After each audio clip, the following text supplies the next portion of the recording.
So I remember on one morning in September 23, when I was on my way to the office, on the train, I received a WhatsApp.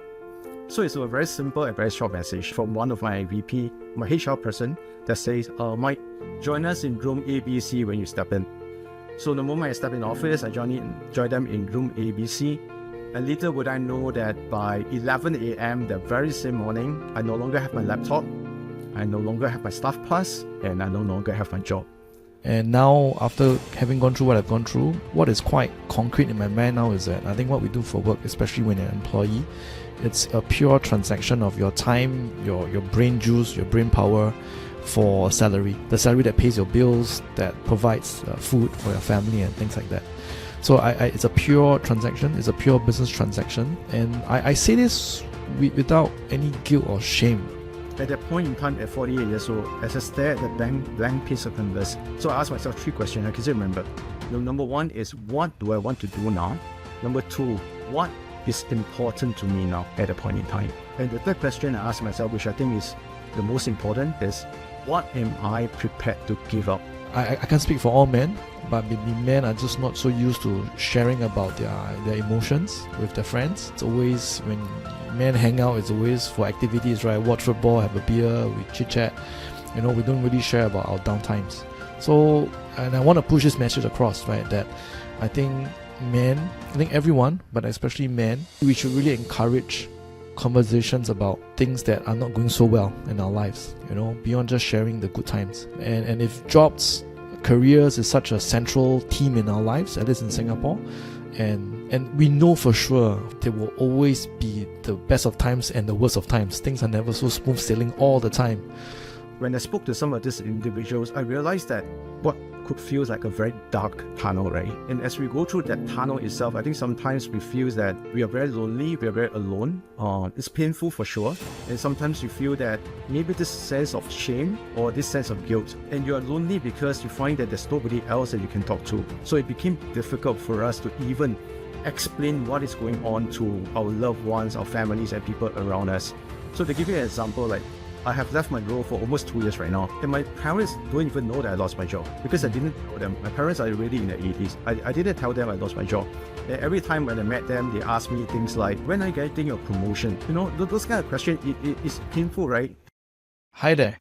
Thank you for being here with On My Own Terms. It's a podcast for the bold, the curious, and those at the crossroads of career and life. Would share it with a friend who needs to watch or hear this too. Do not forget to subscribe and follow us on YouTube, Spotify, our socials, and wherever you're watching or listening this from. And if you're on your own journey of change, come check out the link in this episode description or show notes. That's where the free resources, newsletter, and stories live. Real change comes from taking action. Now, back to the episode. Hi everybody. Well, allow me to introduce our guest for today. He is a growth mindset coach for ambitious professionals, managers, executives, and businessmen, or PMEBs in short. He is also the founder of Positive Minds, a certified professional coaching and training services provider, which help PMEBs develop the I can mindset to help them exceed in their careers and lives. Before starting Positive Minds, my guest spent 25 years in corporate in organizations like Lazada, Singtel, and he has led global accounts like your Apple, your Samsung, your Dyson, Nike, and Adidas. Yes, he is also an ex-Lazadian or a Lazada alumni like myself, but we did not know each other then when we were in the same organization. So without further ado, welcome to the podcast, Michael Fu. Thank you so much, John. Thank you for the introduction. And hi, everyone. This is Michael. And I want to jump in right away Sure. about like this I can, right? I think when I went to your LinkedIn, there was a hashtag I can. Tell me more about this I can and what does I can mindset mean? Okay. So I think I can is very core form. To me, it just simply means spirit of self-belief and the refusal to be defeated. So I can, if you look at it, is very simple. It's just the complete opposite of I can't. And why it actually resonates with me was because I think throughout on my own life journey and also through my coaching experience with some of the clients, I realized that a lot of times we are always the first one that deny ourselves, right? When we face any obstacles or any challenges or when we do something new, we always tell ourselves that I can't. So I realized that was the very fundamental barrier that most of us face, and which is why I came up with this notion of a I can mindset, So essentially, it's all about self-believing in ourselves to beat whatever obstacle that is standing in front of us. So that's in its core what I can stands for. I get a feeling we're going to deep dive further into this I can mindset or I can concept further on our conversation. But maybe I'd like you to share, like, how do you get started with being a growth mindset coach, and also how do you start Positive Minds? Okay, so maybe let me start off with why growth mindset. So growth mindset is something which resonated with me since childhood. So the backstory of that was when I was 15, I wasn't the smartest of kids in school. In fact, I was quite playful. So as a result of that, I failed 6 out of 9 subjects 10 months before my O-levels. That was like end of Sec 3, right? So you can imagine 10 months before my O-levels. So what happened was I was called in together with my mom. And I remember in that very afternoon, in front of my principal, he told my mom that your son has got 0 chance of passing his O-levels, right? So at that point, it became clear to me that with O-levels just staring my face 10 months down the road, I have 2 choices. So the first choice is I can continue to behave the way that I have been behaving, and then I can obviously need to face the consequences subsequently. Or the next is I can turn this around and prove to everybody else that I can deliver what is expected and get my ass over the line for the O-levels. And that's what I did. And along the way, I realized that as long as we put our commitment, our effort into learning something, there's always this possibility for us to improve, for us to learn. And I think that was really the basis of growth mindset. Of course, this was almost like 35 years ago, right? Back in the 1990s, whereby the whole notion of growth mindset is still very alien. Nobody talks about it. But the spirit of the growth mindset started growing in me since then. And that itself, this growth mindset spirit has actually empowered me, not just in O-levels, but subsequently in my studies when I went to poly, Yale, in my early part of my careers as well, across various transitions. And that is why growth mindset is very passionate for myself. And to your second question, how this all started, I think that takes us back to almost 2 years ago, September 23. What happened was at that point in time, if you recall, that was when the world just stepped out of COVID. So everyone was stepped out of COVID. Offline became back into a part of our lives again. And that was also that phase where within the industry, there was this term, we call it the tech winter, whereby a lot of tech companies, people like Google, Meta, was in the phase of recalibrating and re-optimizing their operations in terms of not just manpower, balancing their P&L. So there was a lot of restructuring happening. So for myself, at that point in time, I was affected as well. So I remember on one morning in September 23, when I was on my way to the office, on the train, I received a WhatsApp. So it's a very simple and very short message from one of my VP, my HR person, that says, Mike, join us in room ABC when you step in. So I replied, sure. And then when I step in, I joined him in room ABC. Yeah, hang on. Do you expect anything when you got a message? No, I didn't suspect anything. So it was just a very innocent and very short message. So the moment I step in the office, I joined them in room ABC. And little would I know that by 11 a.m. the very same morning, I no longer have my laptop, I no longer have my staff pass, and I no longer have my job. And that was a transition point for me. And Positive Minds and the decision to go to coaching was born as a result of that. I'm sure there's a lot in between from that morning, 11 o'clock, to founding Positive Minds. I think also I would love to dig in more into that as well. And also for context, and I shared with you as well in previous calls, I was also affected by the tech winter. Mine was also a few months before what happened to you. Mine was in May, 2 years, exactly about 2 years, May 2023. Yeah. So I think we definitely have a lot to relate to each other. And I also want to, coming back to this, I want to ask you what made you approach me. And also would like you to share that a bit as well with the audience. Okay. So that was a good question. And the truth to that was I chanced upon your profile on LinkedIn. So on one day I was just like browsing on LinkedIn. I chanced upon your profile, and what really caught my eye was, as I shared with you, this bright pink banner right at the back. So that really caught my attention. But beyond that, I saw this captions there on my own terms, and that really resonates with me as well. And what happened next was I dig a little bit deeper. I went to listen into your podcast, and I listened into some of the episodes, especially I think those episodes towards the middle part, maybe 1.5, 2 years ago, whereby you are also sharing your own journey and your own transition when you left your role and that entire period of you exploring. And I thought that was something that really resonated with me. And I find that was very purposeful and very important as well. And the reason why I said that was because, again, I think both of us has walked through this path.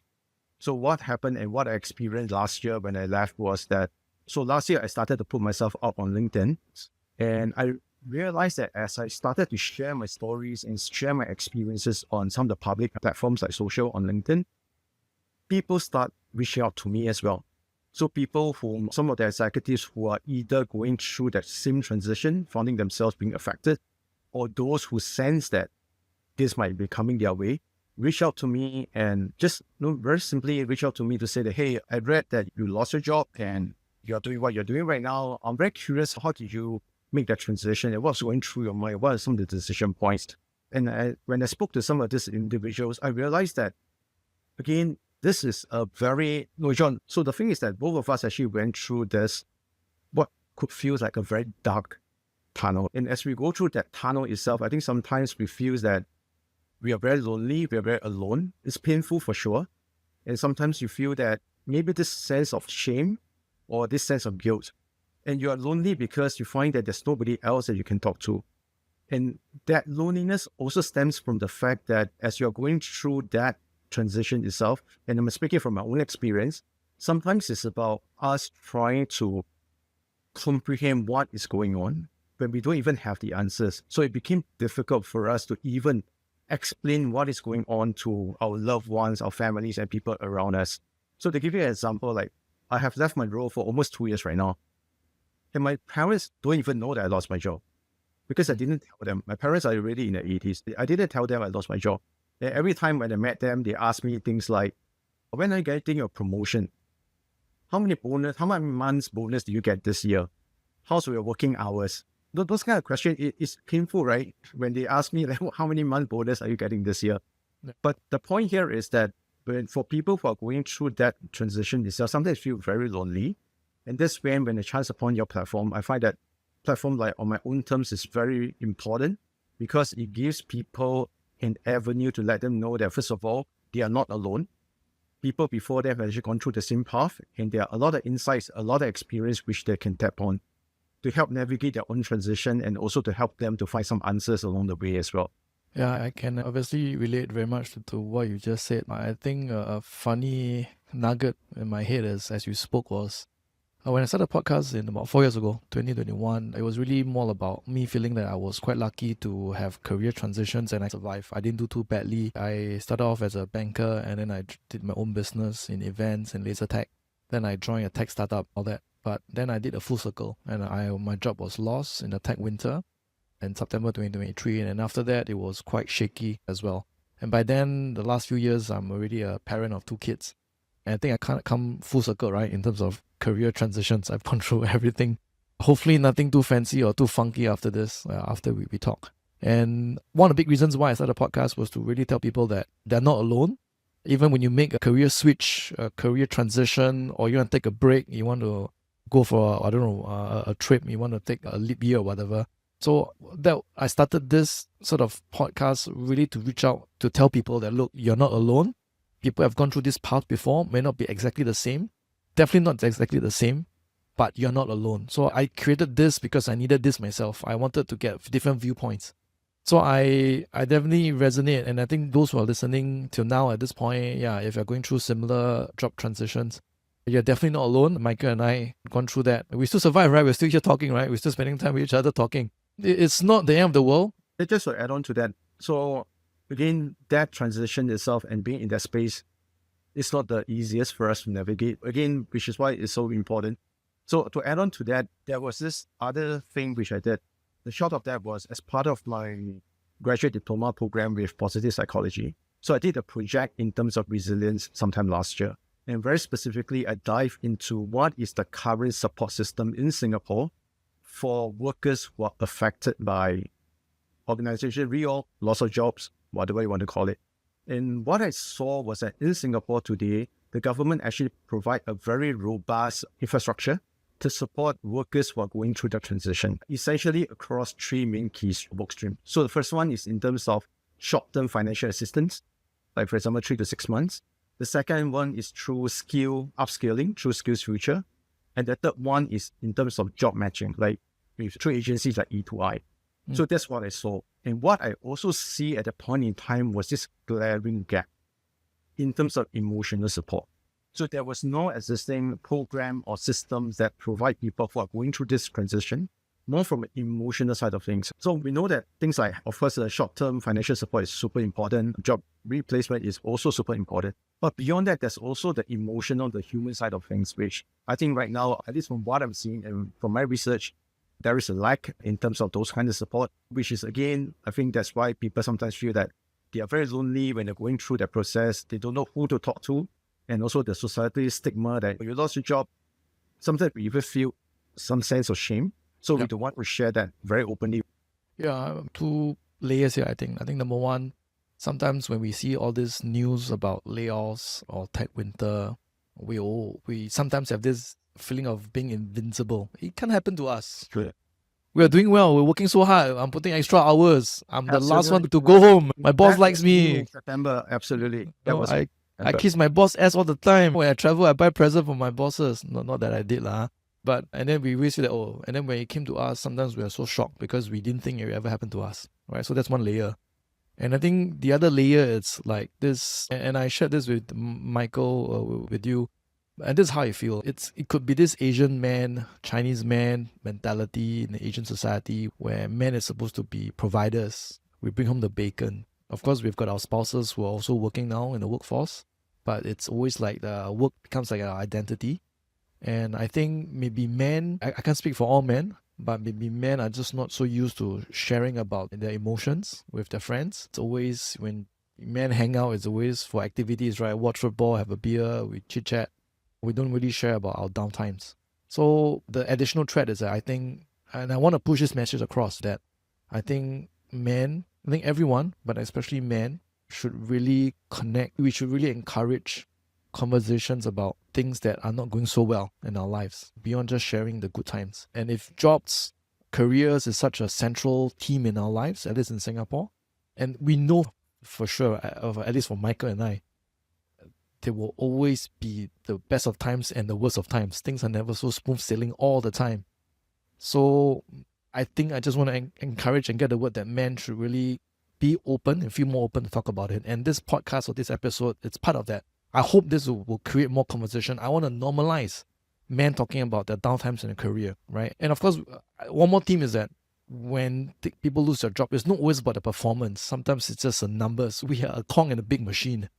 So when it comes down to cost cutting, for whatever reasons that they want to market them, that reason to you, they want to cut you off. It's never about your performance or what you have done or didn't do.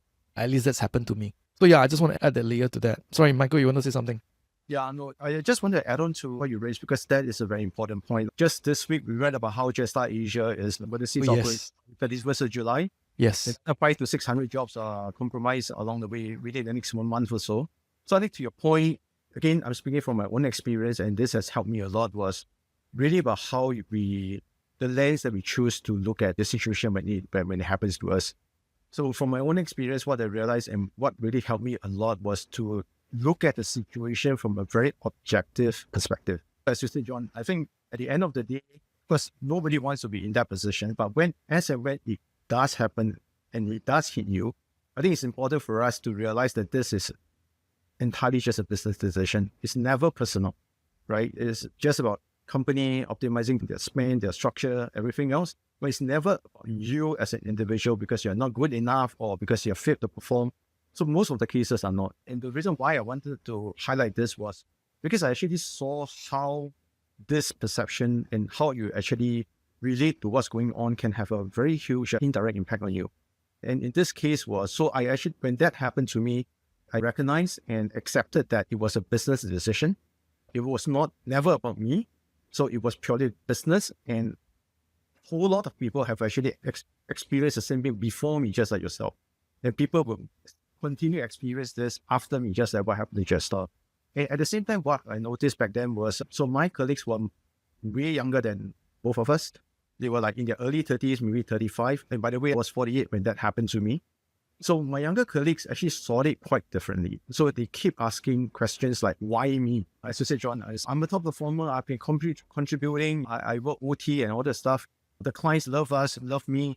Why me? Like, why am I being sacrificed? And what have I done to deserve this? Because when you actually look at it from that way, I think inevitably you start to put yourself as a victim and you start to feel sorry about yourself.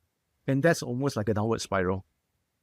I want to double click on that. Why was your perception of that situation different from the rest? Don't tell me it's the age thing.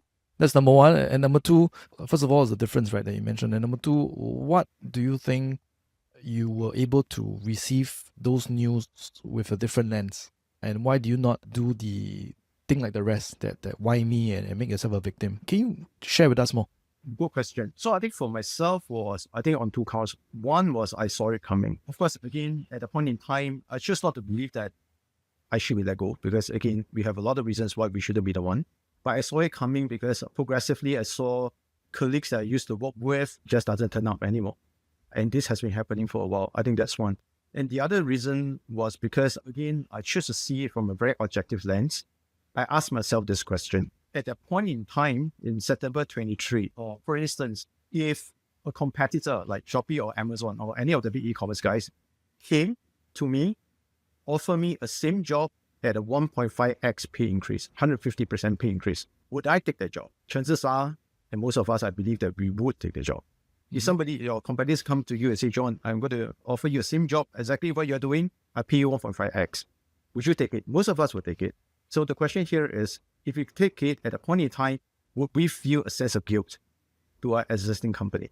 Chances are, if you're totally honest, most of us wouldn't feel a sense of guilt because it's better for us, right? So now, then when that happened to me, I was just flipping the table and ask myself, now it just happens that the company is given a better option at maybe 1.5x lower cost, and they took up the option, right? So why is it that I expect them to feel a sense of guilt towards? Because I think that at the point in time, I saw it that way, then I realized that at the end of the day, the word, if I'm being totally honest, is just purely transactional. When I think each of us will go for what makes the best sense for us at the point in time, and that's it. Because there's nothing personal. It's never about you, and it's never about company or your boss trying to deprive you of a living, to hammer you. It's none of those. I think for my younger colleagues at the point in time, again, I think it was personal because they invested so much into the job. It's just this sense of why me that is like so unfair. Yeah. I love the word transactional. There is a bit of beauty about getting older. Most of the time, not really, but there's some bits that are a bit more beautiful about getting older. I think one of them is that I think when you've gone through more things, when you've seen more things happening to you or to your peers or to others, you take away certain things and you may see it's the same situation differently when you're older. And now, after having gone through what I've gone through, what is quite concrete in my mind now is that I think what we do for work, especially when you're an employee, it's a pure transaction of your time, your brain juice, your brain power for a salary. The salary that pays your bills, that maybe powers your stable life, provides food for your family and things like that. So it's a pure transaction. It's a pure business transaction. And I say this without any guilt or shame. Versus if I were to say that 10, 15 years ago, I would like, oh no, my work is my pride, is my identity, is what I stand for in life, is what my values are. But now I'm beginning to see this very crystal clear, that it's a pure transaction. Also, to add on to what you said and to also further illustrate this, I think company, or at least a for-profit company, exists to be financially sustainable. Yes. It owns nobody any obligation to keep people's jobs. Its only obligation could be to its shareholders for a public company and to make sure that they survive financially. And they will spare no expenses. They will do whatever it takes to stay financially sustainable, even if to cut X percentage of the workforce. So it's a pure transaction, and it's just how a market economy works, especially when you work for a for-profit company.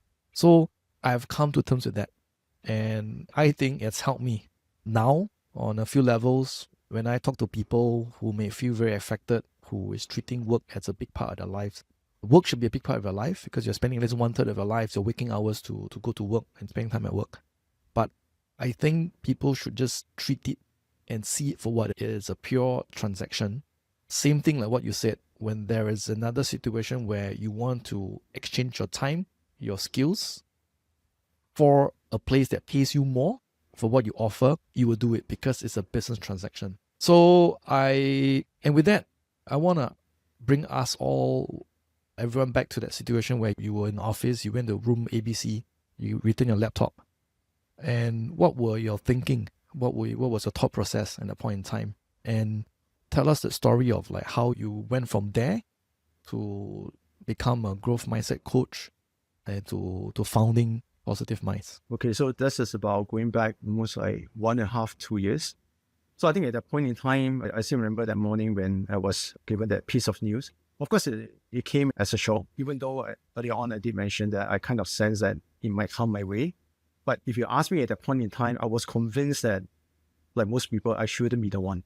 Why? Because my team was doing well. We are revenue generating unit. We are punching above our KPI. We just tend to believe that it might happen to somebody else, but not me because I'm a good boy. So don't kill me in that sense. But the reality of it is, at the end, as we just discussed, it's purely transactional. So that's not right or wrong. So for me, I think at that point in time, to be very honest, as I remember right now, it came to me as it feels like I was staring at a blank piece of canvas at that point in time. Again, I was 48 years old at that point in time. It feels like I was staring at this blank piece of canvas. And again, to be very honest, I did what most people would do, the most logical of things. I jumped straight back into LinkedIn, tried to look for a job, scrolling through the jobs, applying resume, beautifying my resume, do all the necessary things to get myself employed again. And I did that for a number of weeks. And as I did that, I realized that something was missing. That something was really missing. And while I was doing that, I felt empty inside. And as the days goes by, that echo became louder and louder. So every time I look at all the job listing on LinkedIn, I ask myself, that particular logo, that particular organization, that particular company, why am I applying for that job? Does it because that their values really resonated with me, or because that's the sexiest logo out there? And then I look at my JD, the JD is usually about this long, like 2 pages. And I ask myself, like, would I really wake up feeling energized to be doing what you asked me to do? And the simple answer to that is no. Then I ask myself, why are you doing this? And the simple, very honest answer that came when I forced myself to write down is money. I'm doing that for money, to be very honest. Just selling time for money. Yep. Then I asked myself, the next question was, at that point in time, at 48 years old, as I stare at the blank piece of canvas, what do I want to do now at 48 years old? So I asked myself 3 questions. I can still remember. Number 1 is, what do I want to do now? Number 2, what is important to me now at a point in time? And the third question I asked myself, which I think is the most important, is what am I prepared to give up to pursue what I want? Because the first one I asked myself, what do I want? Why is that important? And the last question I asked myself is, okay, if that is important and that is what you want now, what are you prepared to give up if you say you want it bad enough? So those were the 3 questions I asked myself. And again, I want to be totally transparent, not just because you're on the podcast. I don't have answers to that. It took me a while to find answers to that. And again, I'm not religious, by the way. I'm a free thinker. But I truly believe in the universe because the universe has been sending me messages in the most profound way. So right now, given that the universe has actually given me this chance, blank canvas, and those 3 questions I asked myself, then I said, okay, maybe this is the right time for me to really do what I want to do. And that's the reason how I started with Positive Minds. I love your 3 beautiful questions, right? And I repeat again, and correct me if I'm wrong. Number 1 is, what do I want to do now? Number 2 is, what is important to me? And number 3, what am I prepared to give up to pursue what I want? And with that, life is really a lot about opportunity costs, right? You do something means you got to give up doing other things. So what do we want to do in the 24 hours in the day for us? And when you choose A, means you got to not do B, C, and D. So it's in the end about trade-offs. And I think That is very real. And I think those 3 questions are what I think people should be aware of and should ask themselves. And you're right that not many of us, I would say most of us, probably don't have the answers to all these 3 questions. This is my personal opinion. We grew up in Singapore in this system, don't spend a lot of time thinking about what we like or what we want for ourselves, but we are very clear about what is good to have. And the answer, you could have done so many things. You could have taken more time to look for a company or organization whose values that you could relate more to. Of course, that search costs, right? You got to spend more on that. Entrepreneurship is not the only other path, in my opinion, for a 48-year-old, in my opinion again. So what made you choose entrepreneurship? What makes you think that has to be the way? And you choose to open many other businesses, but why Positive Minds? I think the short answer to that was, at the point in time when I left my role, I was saying that in the transition, I asked myself this question. So after 25 years in corporate, what is the one, or rather what's 3 things that I'm truly proud of? So after 25 years, I struggled to write out 3 simple things that I can, at a point, say I'm truly proud of myself. So I don't have answers to that. And again, the universe sent me a message indirectly. And so during that point in time, I received WhatsApp from 2 very junior staff that I used to work with because they knew that I was affected. I was no longer part of the team. Very junior staff, like junior managers. One of them is based in Jakarta. The other one is based in Manila. So both their messages said something along the line of, thank you so much for believing in me when I didn't believe in myself. So thank you for being a mentor, for guidance and everything else. The PowerPoint deck that you share with me today is still my reference point. Even though we're no longer in the same team, because I used to manage fashion as a category, then move on to electronics, whereas they remain in fashion. They say, even though you're no longer working with me, but you continue to support me. And then when I received those 2 messages, even though it's a very simple thank you note, wow, it felt really good. And at the point in time, I realized that, for the first time, wow, I can actually help someone in a very meaningful way. And that really feels very fulfilling at the point in time. And that was the point when I realized that, hey, that is what I wanted to do for the next phase of my life. And to be honest, entrepreneurship wasn't a direct decision. I didn't wake up one morning and said, I want to be an entrepreneur. I want to be the next big guy to create this business. I started off with the notion that I wanted to do something that I can be proud of, something that I'm passionate of. And more importantly, the thing whatever that I'm going to pursue next, it should create a positive and a purposeful impact people around me. In short, I want to help people. So those are the 2 questions that came around. And when I realized that what I've done in the past through my colleagues, they found it to be purposeful and meaningful. And I realized that probably making the human connection at the deeper level is what I wanted to pursue. And that was how I started Positive Minds. And to really, as I mentioned earlier at the beginning of this call, to really help people to start to believe in themselves, to find that I can mindset and overcome obstacles and challenges that might come along on their way. So that's the real reason how I started it. Yeah. I'm sure you did many things in your 25 years of corporate life. And I think I would not be wrong to say that the kind of skill sets that one would do well in a corporate job can be quite different from being an entrepreneur. And maybe you can share with us, like, what are some few things that you have done in the transition, right? From realizing that this is the next stage of things you want to do as a profession or to help others in a more formal or professional setup. And what are things that went through your head that helped you to go about what you wanted to do, which is to start Positive Minds? What was it? I don't know. What has been difficult? What do you think would be a great lesson for those who are considering from a corporate to being an entrepreneur? Okay, so maybe I'll start off by sharing. So when I transited from my corporate into entrepreneurship, starting Positive Minds, to be honest, I was naively confident. Because, again, after 25 years in corporate, so a lot of my work during my corporate days involves partnership, business development, business planning, and marketing. So I thought to myself at the point in time, if I can do business planning for the likes of Samsung, Nike, Adidas, help them to run campaign, I should be able to do it for myself, right? Because I've done it for so many years. It should be okay. I should be fine. So that was really the blind optimism that I went in with. So I really leveraged on my past experience, what I thought was enough to get me started. So I literally took a leap of faith and I did that. So that gave me the confidence that if I can do that a couple of times already in my career, I can do it again at 48 years old with positive minds. So that was the confidence that I had at that point in Two time. things, right? You said you've been guided by a sense of curiosity. And what is the second thing that you said? Intended change. So I pursue change. Yeah. So I design change. So it's not just a feeling about being curious.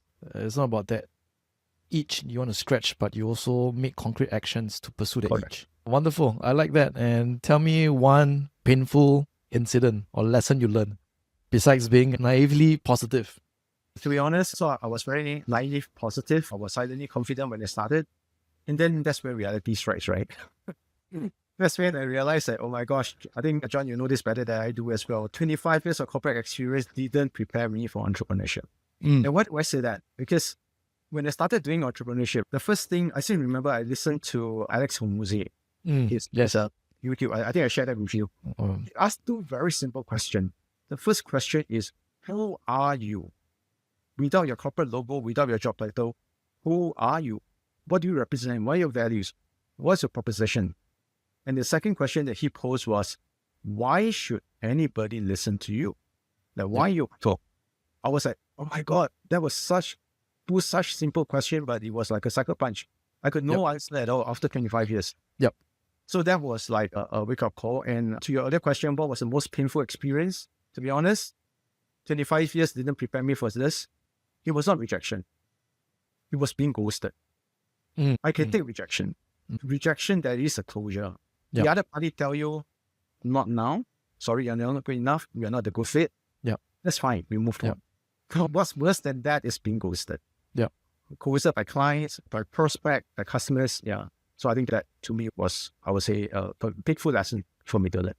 And I would also add on to say that people leave organizations, but people don't forget about relationships. So I go out there now when I join new organizations or new workplace, new environment. I think I want to cultivate good, healthy relationship with people around me, my co-workers, even my customers. And because that's what it is, I feel. Especially even more now, I think the world of AI where you cannot be that smart anymore, right? Because with ChatGPT and all that. But I think at least in the B2B setting, I feel relationship, people liking you, people being comfortable with you, people feel that they are being heard by you, people feel comfortable with you, I feel would be greater values, I think, in the world where there is AI and increasingly amount of usage of AI as well in the business world. So I also want to ask you, how do you end up? Is Positive Minds the first thing you landed with? What was your ideation process like? What were the things that you tried that ended up making you pivot into this? Or you were very sure that this is what it is and you're going for it? I think it was the latter. Again, it was a gut feeling. I felt that it was right at that point in time. And I also tuned in to the messages, as I mentioned earlier on, that the universe has been sending me. The reason for that was because, again, I fall back to my past career experience. Every time when I took the leap of faith to really jump onto the other side of the fence, it was really based on my gut feeling. Gut feeling in the sense as I have this feeling that is what I wanted to pursue. Of course, I'm not 100% sure that whether I will be successful, but I know that is the direction that I want to take the next step. So I just take the leap of faith. So Positive Minds, again, it was a leap of faith, which fell back to the many leap of faith which I've taken over the past 25 years.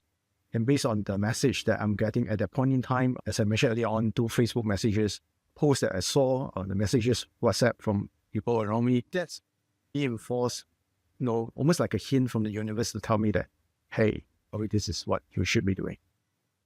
Let's talk about, in your head, it's clear, you are very sure. You take your gut feel as feedback, affirmation of a direction. Let's talk about your family, right? Your immediate family. How do you communicate your decision? How was it like? Was there a lot of struggle? Was there a lot of tension? Was there a lot of disagreement? I think sometimes our own personal career aspiration can differ from our spouses for good or bad reasons. So how was it like roughing this out, deciding this with your spouse? Okay, so in my context, I'm not a parent. I'm married, but I'm not a parent. So I think that helps a lot in terms of decision making. So for myself, fortunate in the sense, my wife has always been very supportive throughout my career. Whatever I wanted to do, every time I wanted to change my career path, give up promotion, I spent 4 years in Jakarta, went on overseas posting. She has always been very supportive, silently. So in this case, when I told her that, you know what, maybe I wanted to try this thing. I want to do my own thing instead of going back to corporate. Again, she was very supportive. Only advice she gave me was, okay, go and try, but don't be too idealistic. Be realistic and just go and try. And I'm also fortunate in the sense, I think all that you touched on is that the family support, I think, is extremely important for any entrepreneur, for you to start out, for that understanding. Your wife is fully supportive of you, kind of like tough conversations around financials and stuff like that. So that part, I have to recognize I was fortunate to have that kind of support. The only part which I didn't, again, as I mentioned, for my parents, they're totally in the dark. Just not to have that conversation with them for obvious reasons. One is because they're really old. I know what's going to happen. My mom's pattern, if I told her that I lost my job, she'd probably call out all my aunties in front of the entire block of neighbors and ask them to help me look for a job, those kind of things. And I don't want them to worry about me. And more importantly, I don't want them to worry about money at this point in their life. So I chose not to share that with them. So for me, within the family construct, it's really just about that conversation that I had with my wife. And I was thankful that she has been very supportive. And when your wife and you said that, when your wife told you or advised you to try, is there any timeline given? Did she give you a timeline? Did you give yourself a timeline to try? So I gave myself a timeline. So when I left, I was 48. At the point in time, I told myself I'm going to give myself 2 years to make this book, which is 50. By the time I turn 50, which also means by the end of this year. Yeah, I gave myself 2 years to make this book. Yeah, and what metrics do you judge the success rate? Okay, I won't say success rate, but at the end of these 2 years, which is by the end of this year, what needs to happen for you to say that, okay, I will keep on trying or I will stop trying? I think 3 key metrics top of mind. One, obviously, is in terms of top of mind and short of better word, recognition. So do the market recognize me as a legitimate mindset coach, for instance, in my own niche? I think that's one. Number 2 is, of course, in terms of revenue, whether I'm actually making enough and whether that is sustainable. And as the outcome of that is there's a number of lives that I touch. There's people that I help. So last year when I first started, so last year was my first year, and my key focus was really about getting myself up to speed in terms of getting myself accredited with all the right skills to help people. I came up with a very, for me again, naive target that last year, for my first year, I said I wanted to hand on heart say that I helped at least 10 people. That actually shifted their life to a better place after working with them through coaching, mentoring, or through my workshops, whatever means. That I can put hand on heart that I really helped. Like I really helped 10%. So last year I helped 12. This year I want to 10x it to say I want to help 100 people. Yeah. So I think that is a quantifiable target that I set for myself. Me being devil's advocate, don't you think influence, impact, or help can be hard to quantify? For example, if someone listens to this podcast now, decide to make a course of action that he or she might not have made if he or she has not listened to this podcast. I would argue it's helping, it's influencing, it's impacting, but you wouldn't know. Exactly. So what do you say to that? So in my own terms is, again, I think that's valid, like what you say. So in my own terms, relationship that I'm aware of. So there's through a couple of means, like, again, people that work with directly through my coaching, my mentoring. The other one is through the workshops or webinar which are conducted. At the end of the session, I ask them to fill out feedback. If they say that they found value, I consider that as helping them in the practical way to take the next step. But of course, there are also people who are, for instance, reading my posts on LinkedIn, are getting value from LinkedIn, but they have never engaged with me, never contacted me, standing in the background. They could have benefited, but I wouldn't know. Yep. Later on, before we let you go, I think we will have you to share like what are the ways that people can reach out to you. And then I think LinkedIn is one of the easiest, Michael Fu. Later on, we will let you have a shout out, and I also be happy to put your contact details on the podcast episode description. Yeah, and I want to shift gears a bit. I will find it hard to end this conversation without talking about you, 50 years old now, and what's your fountain of youth? What's your secret to your youth? People who are watching this, hearing, people probably don't know, but the people looking at you watching this video, yeah, what do you do, man, to keep yourself looking the way you do? Oh, seriously, I think maybe what you don't notice is the receding hairline over here, and you don't really see all the wrinkles and everything else. But okay, I think for myself, I don't go for Botox or anything of that sort. It's really about so I exercise a fair bit. I eat more than I exercise, so that's the truth.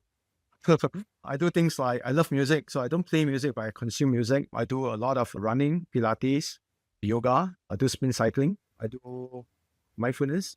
So I think essentially it's just about, again, managing the physical aspect of things and also the mental aspect of things. And you could also argue the fact that perhaps because I have full control of my time right now, and perhaps I'm enjoying what I'm doing right now, and perhaps every morning when I wake up, again, hand on heart, I wake up looking forward to the day. I can't say that when I was in corporate, then I wake up every day looking forward to the day.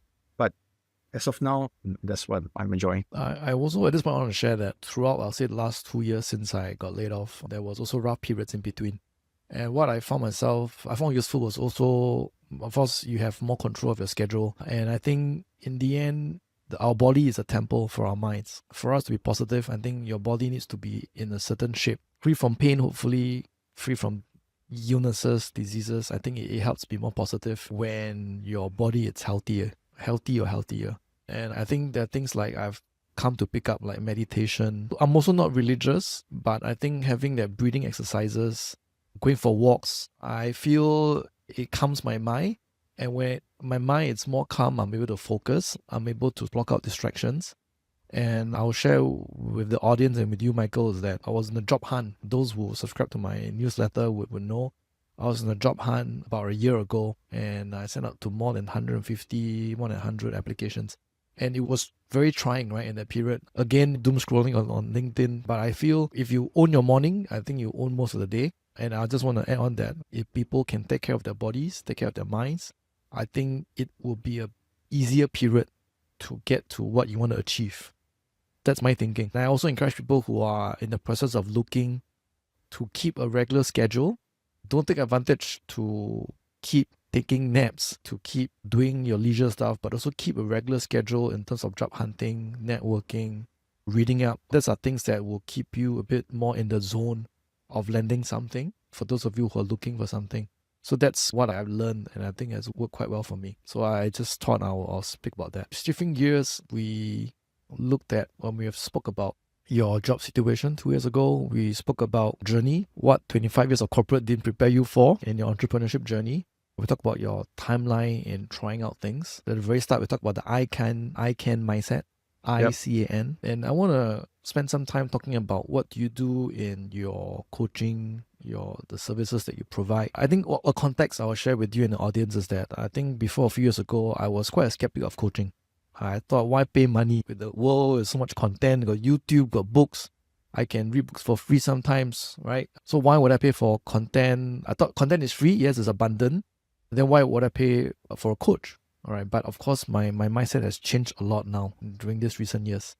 I'm a big advocate of coaching, but I don't want to just be the one preaching about coaching. But share with me, share with the audience what you do. And I will be the devil's advocate, as always, to want to find out more. Okay. So maybe just to set the context about what coaching really is. I think most people tend to getting a very blur line between what coaching is and what mentoring is. So the fundamental difference between a coach and a mentor is that a mentor is somebody that has actually walked through the path that you're working on, a lot more experience than you, somebody that is sharing their experience and providing you guidance in terms of what you can do next based on their own experience and based on their own journey. In short, a mentor provides you answers and then you go and apply. Coach, on the other hand, never gives you answers. Because a coach truly believes that each and every one of us really have our answers within us. It's just that those answers are covered deep inside and it's not apparent enough. So one of the analogy that I use to describe coaching is you can almost imagine your coach as a mirror, right? So the question here is all of us know exactly how we look like, right? How your face, your eyes, your nose look like. But why is it that you still look to the mirror? But you already know how you look like. So why do you still need a piece of mirror? Because the mirror reflects to you things that you can't see. So as a coach, my job is essentially centers around 3 different roles as a coach. At least I strive to be.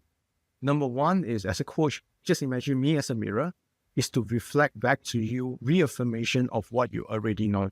So through the conversation, I ask you questions, and based on your answers, I reflect back to you what I see, what I'm hearing, what I'm sensing, the person in front of me, that is you. So it reflects back to you what you already know. So reaffirmation.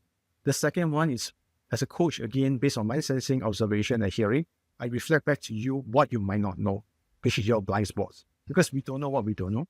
And we are always blinded by our own beliefs and our own biases. So to reflect back your blind spots. And the third one, which I thought is really powerful is I spotlight to you things that you choose or you might be choosing to avoid. So sometimes in conversation with clients, we realize that there are certain things that obviously that is probably the barrier that need to break through, but the client may choose to avoid for different reasons. So as a coach, then I will spotlight to you to say that, hey, I sense that this is something that you have been trying to avoid. So is there something that you want to talk about? So essentially a coach is somebody that reflects to you. There's a reaffirmation, spotlight, as there's a blind spot, as well as to call out areas that you might be subconsciously avoiding. So that itself is coaching. And today, I do that as a big part of my work. And one of the very common misconceptions about coaching is that I don't have a problem. So why do I need a coach? Yep. I don't have a problem. I don't need to be fixed. So the whole thing of coaching is not about fixing something that is broken. It's about forwarding someone from good to great. Okay, this might sound very cliche or this might sound very salesy, but the truth of the matter is if you consider today, all the successful individuals, top CEOs, executives, business people, elite sports people, all of them has got multiple coaches. Yep. So the question is, why do they need a coach? Because they need somebody to reflect back to them things that they can't see for themselves. And that's where they move from good to great. So in short, I think that is a summary of what coaching is, what coaching provides, and what coaching does. The other thing which a lot of times I get asked is that, why am I paying for somebody to ask me questions? Because today ChatGPT can give me answers free of charge. Yep. Answers for free all the time. So why should I pay for somebody to ask me questions? And then I need to find my own answers. Yes, to a certain extent, ChatGPT can give you those technical answers, but there's an emotional human part of it. Because everybody knows how to do and what to do, but not everybody is doing it. Why? Because of the emotional barrier inside. And that's the part that ChatGPT cannot help you. Because ChatGPT is non-living thing. They can never say, John, I understand. God. Because it's not non-living thing. So the question here is, can you then depend on non-living thing to guide you on your own feelings and emotions? Chances are not. Yeah. So I want to get quick answers and quick fixes. Yes, ChatGPT could give you those answers. But if you want to really work on your inner work to develop your self-awareness, understand what are some of these invisible barriers, some of the biases that are limiting you, then that's where you really need to talk to a real human being, in my opinion.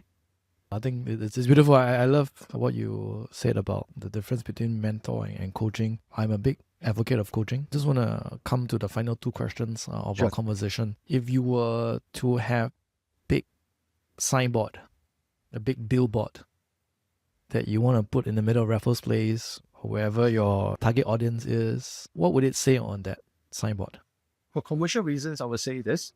Own your I can. And if I want to, like for commercial reasons. But beyond that, in fact, you asked me this question, I was thinking hard about it. The final answer which I came up with would be, don't be the person that deny you. So that is the main line, but give me the subtitles. Give me the subtext. I probably don't have the subtext because what came to my mind is essentially, just don't be the person that denies yourself. I like that. And maybe in the second part, if there's a next episode that we invite you again to speak more, I think you can elaborate more on that.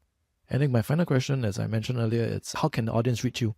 So right now, I'm obviously on social. So there are a couple of channels whereby the audience can reach out to me on LinkedIn, Instagram, YouTube as well. And I also have a channel whereby you can actually book what I call a 30 minutes chat with me, a strategy call. This is a non-obligation chat. Essentially is for us to understand where you are at, what are some of the goals and challenges you might be facing, and whether I can actually give you one or two practical, actionable things that you can actually apply for yourself. And then from there, of course, we can discuss if you would like to work together and how we can take the next step. Got it. Beautiful. I will also put this up in the episode description. So I can't thank you enough for spending time with us to chat about all these topics. I really enjoyed these conversations. I think it's quite clear as we talk more, there are a lot of things that we can relate to each other, and I think a lot of similar values. And I think one last thing I'll share with you and the audience is that I think you said about science, we believe in timing and universe. You coming in to approach me on LinkedIn is also a sign to me. I took a pause on this podcast recording. I recorded a long conversation with a friend who also happened to be the first podcast guest I had 4 years ago, also ex-colleagues at Lazada. And that was more about giving the audience reflections of my job search. And I've been thinking about coming back to this. And I think you approach me, I think give me that final kick to say, hey, let me do this. So thank you for that. I think it's all a sign, and I think it's beautiful timing on how we met to make this podcast episode possible. So with that, thank you again, Michael, and we speak soon. Thank you so much, John, for having me.